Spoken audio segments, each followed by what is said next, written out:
There comes a point in every powerful person's life where they must decide either rebuild from nothing or be broken forever.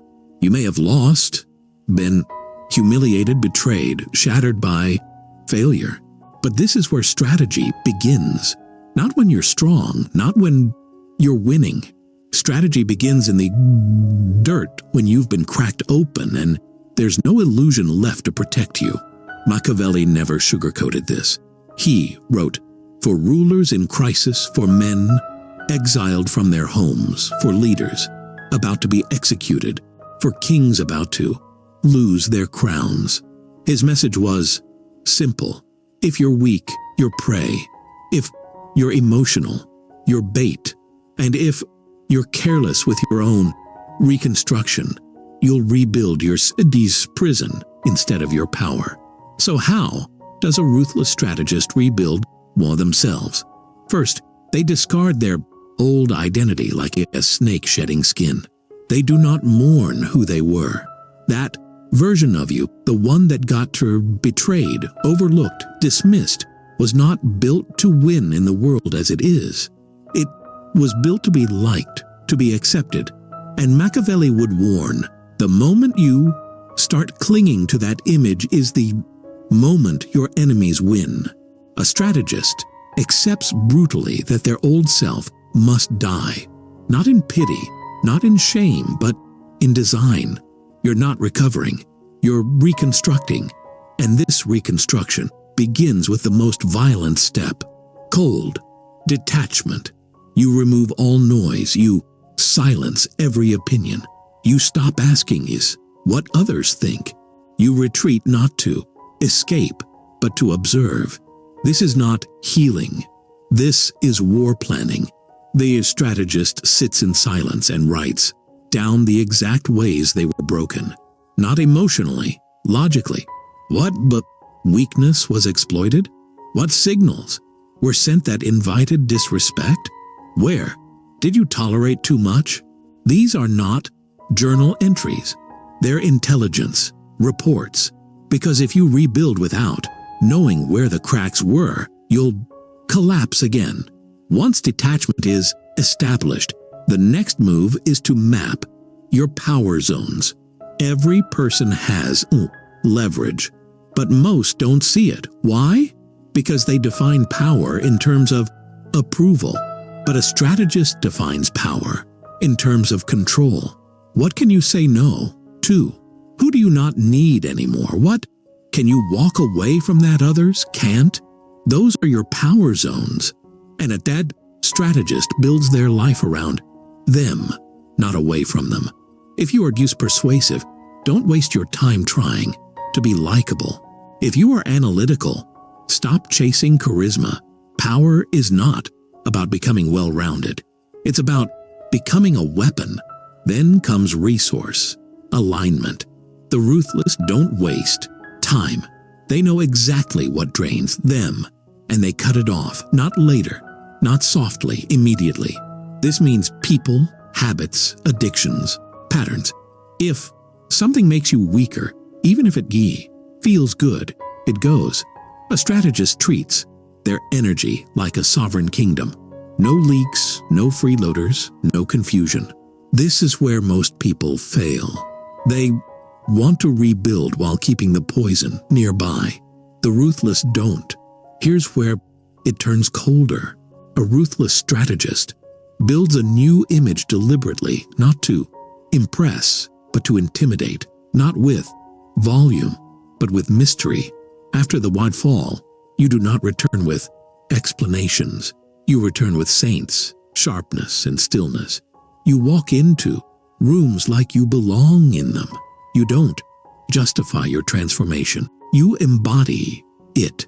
Machiavelli said that rulers must appear virtuous, but only when it suits them. Your new image must serve a purpose to make people think twice before testing you again. Now let's talk about information. Another brutal habit withholding clarity. The weak overshare when they're rebuilding. They so broadcast every step, seeking reassurance. But a strategist knows Ambiguity is power. They move quietly. They let others guess. They don't explain their plans until they're already winning. This doesn't mean isolation. It means selective disclosure. Never show your whole strategy. Let them see just enough to confuse them. Machiavelli's lesson. Appear harmless until it's too late. And while rebuilding, you create a psychological firewall. You no longer entertain those who drain, delay, or distract. This doesn't mean you fight everyone. It means you delete gently. You become unreactive to bait. You stop defending yourself. You let people talk, but you stop caring. Why? Because every second spent in explanation is a second stolen from execution. That's the cold math. And the strategist always does the math. Finally, the ruthless builder chooses one weapon and sharpens it until it's lethal. This could be influence, precision, charisma, logic. Every powerful figure in history was known for one thing done relentlessly well. You don't need to master everything. You need to become unforgettable for something. This is how you rebuild yourself like a strategist. You stop healing like a victim and start moving like a ruler in exile. You rebuild not to survive, but to never be broken the same way again. When a strategist rebuilds, they do not ask what feels right. They ask what works. This is the divide between ordinary transformation and Machiavellian reconstruction. Most Juatas people rebuild to sue themselves. The Geist strategist rebuilds to win. They are not interested in authenticity for the sake of feeling whole. They are interested in function. If a mask gets them further tenacious than a face, they wear the mask. If silence gives them more control than speech, they go silent. If walking alone, Sisyphus is more strategic than being surrounded, they disappear, because this is the cold truth. Real power is rarely recognized by the majority. It is feared in silence and respected in shadows. Once you've initiated the teardown, the stripping of your weaknesses, the rejection of approval, the exit from noise, the second phase is positional reconstruction. You don't just rebuild yourself into someone stronger. You rebuild yourself into someone who cannot be displaced. This begins with mastering your value vector, a single thread of utility so sharp, so undeniable that no environment can ignore it. For some, this is insight. For others, it's precision. For a few, it's presence alone. But it must be something the world needs, not just something it likes. Here's how Machiavelli would put it. A prince must learn how not to be good, and to use that knowledge as necessity dictates. Applied here, you must learn how to bend your morals when your survival is at stake. When rebuilding, most people obsess over being seen as fair. The strategist obsesses over being unmovable. And to become unmovable, the next rule is non-negotiable. Build leverage before loyalty. In your new life, you must construct assets that command respect, not emotions that plead for it. This means creating something that others need access to, possessing knowledge others want but can't find, and being so sharp in one area that they fear replacing you. Loyalty is unstable. It shifts with time, emotion, opportunity. But leverage bends even the disloyal into compliance. Now comes one of the most dangerous components of a strategic rebuild: information filtration. You no longer consume as others do. The average person scrolls for comfort. You extract only what can be used. Every book, video, interaction, or mentor must pass a single lensing filter. Can this enhance my leverage or sharpen my aim? Your mind becomes a gate. No entry without utility. You must also embrace controlled coldness, the kind that looks polite on the surface, but underneath says, I see everything, and I owe you nothing. It's not cruelty, it's distance by design. Because when rebuilding, you'll attract scavengers, people who sense you're vulnerable and will offer comfort only to keep you soft. The strategist thanks them, then walks away. Not all comfort is good. Some comfort is a leash, disguised as kindness. So how do you train this new mental muscle? Through rehearsed resilience.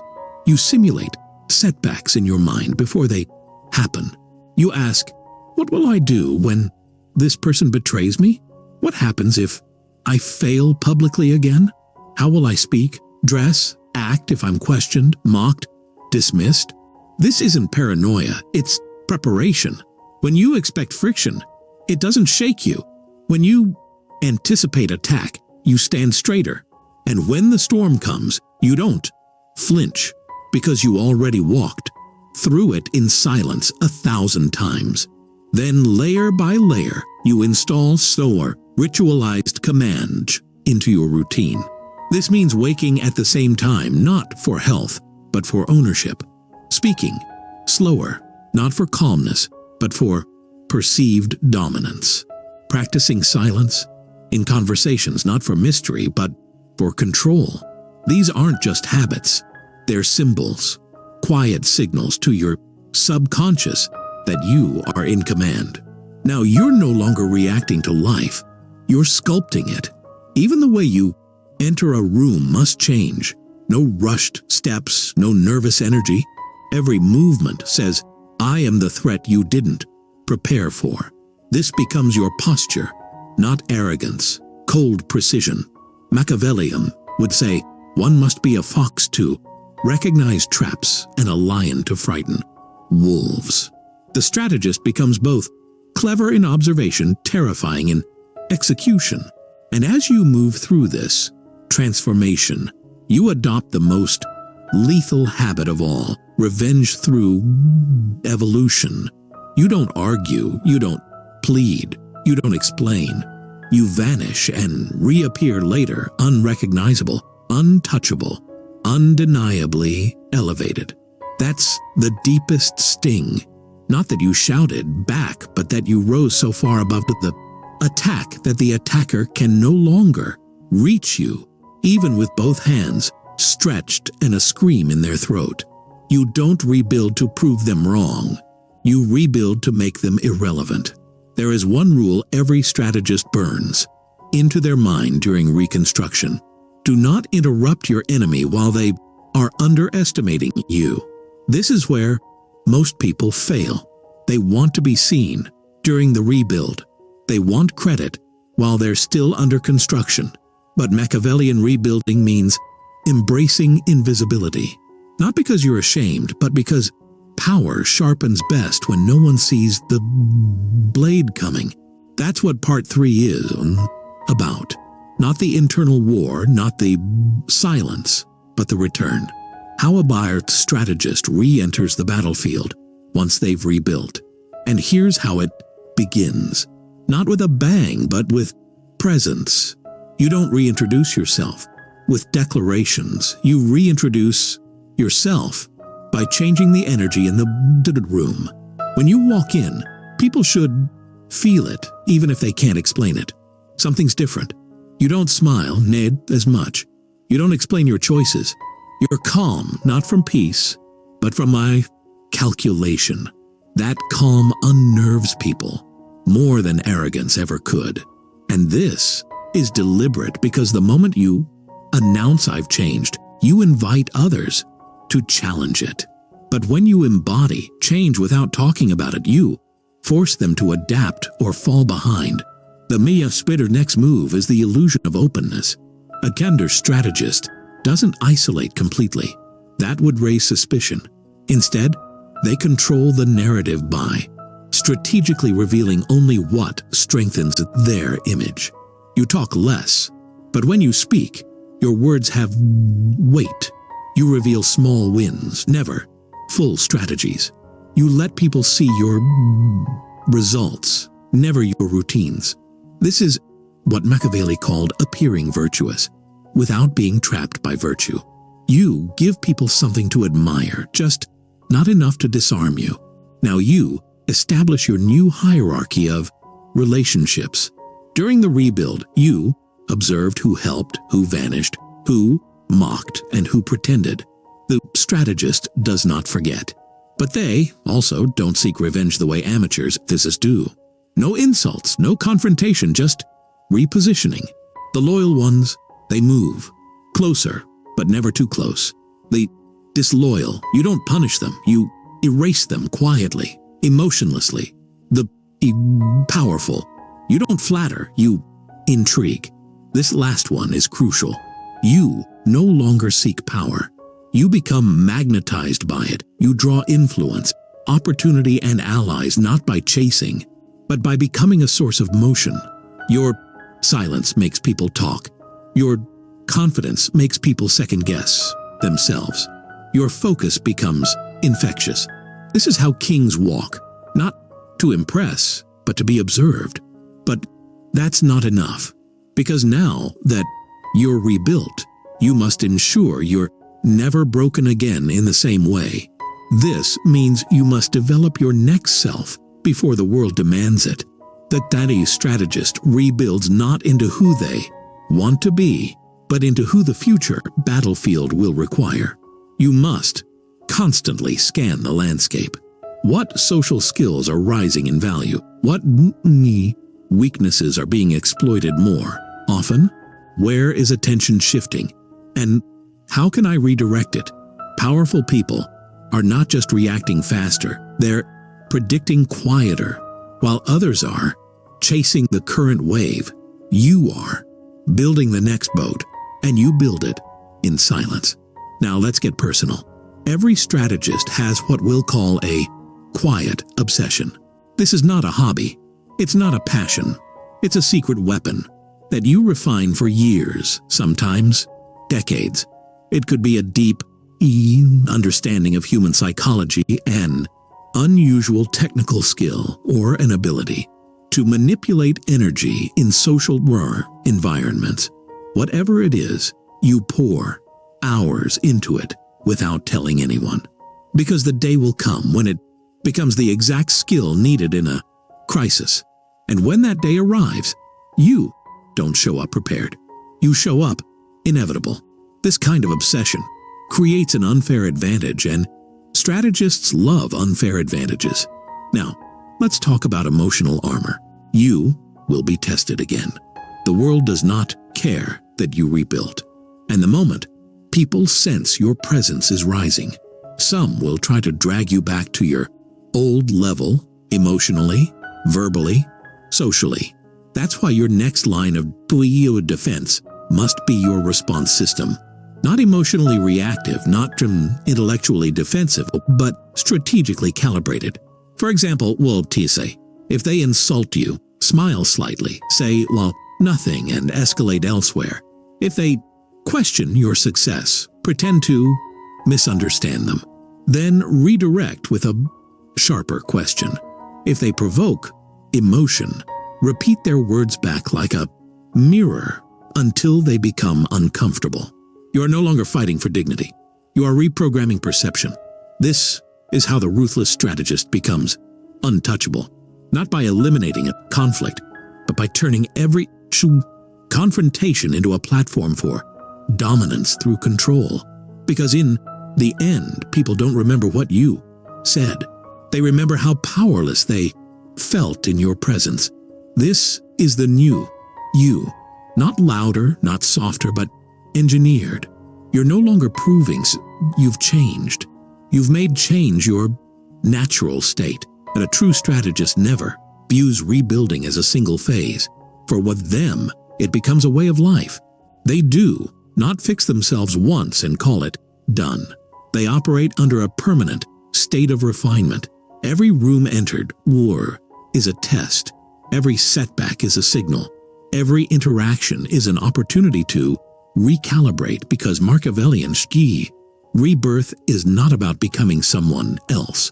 It's about sculpting the version of you that was buried underneath the need to be liked, the pressure to conform, and the fear of being feared. And once that version emerges, everything changes. Not because you force the world to change, but because you make it impossible for the world to see you the same way again. Let's be precise now. There are 5 non-negotiable principles that must govern your behavior from this point forward, or you risk slipping back into the self that was broken. 1. You never explain your pain publicly again. Your suffering is not a performance. It's not currency. It's intelligence for you. Powerful people don't parade their past wounds for sympathy. They harvest them, convert them, weaponize the insights, not the trauma. This doesn't mean you become emotionally numb. On the contrary, you become more emotionally intelligent than ever before. But that intelligence is private. It's selective. It's filtered. The strategist knows. This moment you show someone where you bleed, they start calculating where to stab next. 2. Your circle shrinks, but becomes lethal. You're no longer available to people who drain you in the name of loyalty. You're no longer patient with those who disguise jealousy as concern. Your circle now includes only 3 types: the sharp, who challenge your thinking; the silent, who respect your evolution without commentary; and the dangerous, who move with clarity and ruthlessness like you. Everyone else, background noise. If they're not helping you expand, they're tightening your cage. 3. Every emotion is now observed before it is felt. This one is brutal. The old version of you felt first, reacted next, and rationalized after. That's why you lost. Now the order flips. Observe the emotion, question its utility. Choose whether to express it. You feel anger. Ask, will this benefit me if released? Here, you feel sadness. Ask, will it signal weakness or loyalty? You feel joy. Ask, will sharing this expose a future vulnerability? This doesn't make you fake. It makes you sovereign. You are no longer owned by your emotional currents. You steer them. 4. You now speak to shift dynamics, not to connect. This doesn't mean you become cold. It means every word you say has function. You do not vent. You do not overshare. You do not comfort unless it builds rapport. You do not flatter unless it installs leverage. Your speech is a scalpel now, not a blanket. You use it to shape rooms, reposition people, and implant ideas. And when silence does it better, you choose silence with intent. 5. You never rebuild the same self twice. This is the final law, because here's the hidden trap of self transformation. The ego likes a story, and once you rebuild, it wants to freeze, to declare, this is the new me. But that's how people get conquered. Again, the ruthless strategist doesn't freeze. He evolves again before the next blow lands. He doesn't wait to be broken before adapting. He studies trends before they emerge. He upgrades his skills before they become outdated. He shifts his tone, his environment, his image just fast enough to stay untouchable and just slow enough to remain familiar. You will never again catch him unprepared, because from this point on, he expects betrayal, not as paranoia, but as design principle. He knows that betrayal, like winter, always returns, and only fools are surprised when it does. So now we return to you. You're no longer the version that begged to be understood, that chased apologies, that forgave without recalculating cost, that explained pain to people who weaponized it, that tried to fix things when they needed to be ended. That person is gone, and in their place stands someone different, sharper, quieter, heavier, someone who doesn't just move through the world, but tilts it subtly every time they enter a room, not because they're loud, but because they rebuilt with strategy, silence, and psychological clarity. That's the Machiavellian way. And if you've done this, right, no one will even recognize that. It's you till it's too